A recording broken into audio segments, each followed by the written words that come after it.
My family owns a small beach house on the Oregon coast.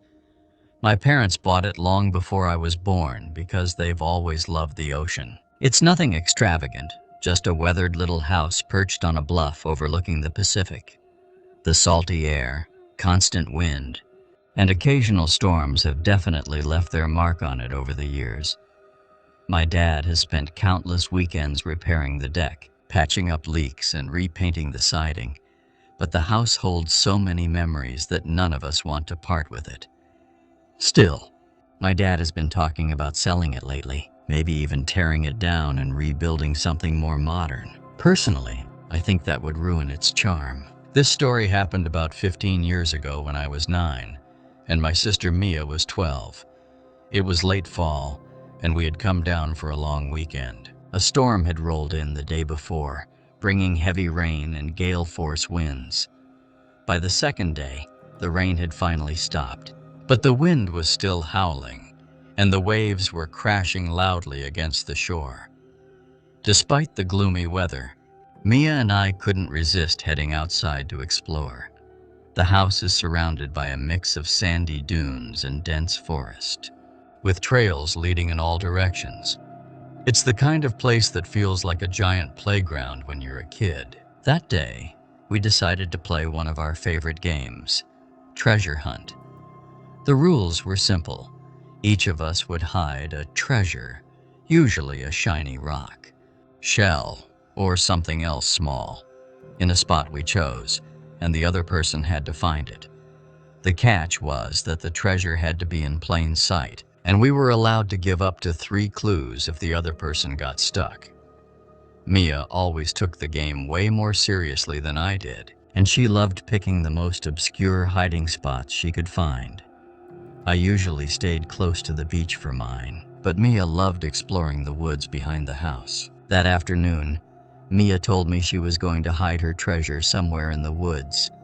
She grabbed one of the smooth, black stones we'd found on the beach earlier and ran off, leaving me at the edge of the forest. The plan was that I'd wait for her whistle to signal that she had hidden it and the game had begun. I waited for a while. The wind howled through the trees and the branches creaked and groaned. I called out to her once, just to make sure she could hear me over the noise, but there was no response. After about 10 minutes, I started to get worried. The forest behind the house isn't particularly large, but it's dense, and it's easy to lose your bearings if you wander off the trails. I figured maybe she had gotten distracted or lost and decided to go look for her. As I entered the woods, the air felt colder, heavier. The trees were tall and bare, their twisted branches reaching up like skeletons against the overcast sky. The trail beneath my boots was damp and slippery, and the sound of my own footsteps seemed unnaturally loud. I called out for Mia again, my voice echoing faintly through the trees, but still no response. That's when I spotted a set of footprints in the muddy trail ahead. They had to be hers. I followed them deeper into the woods, the tall trees closing in around me. The trail led me to a small clearing I'd never seen before. In the middle of the clearing stood a cabin, its weathered wooden exterior gray and splintered with age. It looked abandoned, like it hadn't been lived in for years, but something about it felt wrong. The windows were covered in grime, but I could see a faint, flickering light coming from inside. I hesitated, wondering if Mia had somehow wandered into the cabin. It didn't seem like her, but where else could she be? The footprints I'd been following led straight to the front door.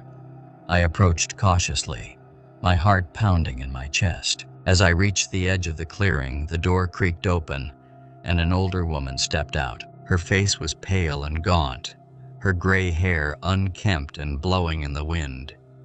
She wore a long, faded dress that looked like it belonged in another century. She smiled at me, but it wasn't a warm smile. It was wide, almost forced, like she was trying too hard to seem friendly. "Are you looking for your sister?" she asked, her voice sweet but unsettling. I froze. How did she know about Mia? My throat felt dry as I stammered something about playing a game. The woman's smile widened, and she gestured toward the open door. "Oh, your sister isn't here," she said, "but you can come in and wait for her." Everything in me screamed to run, but I couldn't move. I glanced at the ground and saw another set of footprints, larger than Mia's, leading away from the cabin and back into the woods. That's when I heard it. Heavy footsteps coming from inside the cabin.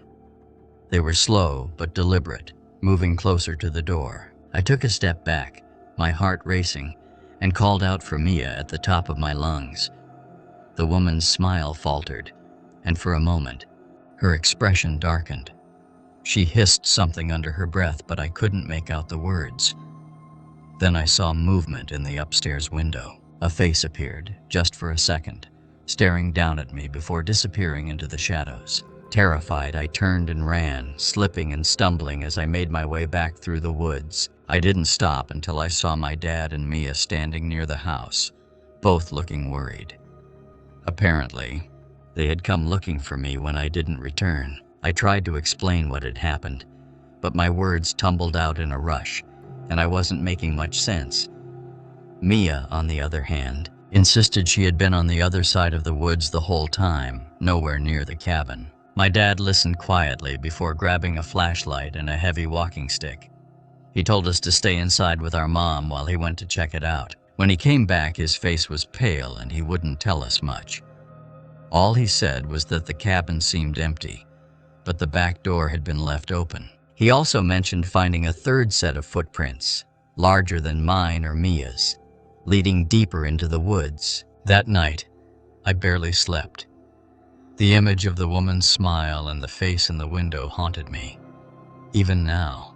I don't know who or what was in that cabin. My dad forbade us from going near that part of the woods again, and we never did. But sometimes, when I think back on that day, I wonder what would have happened if I had gone inside.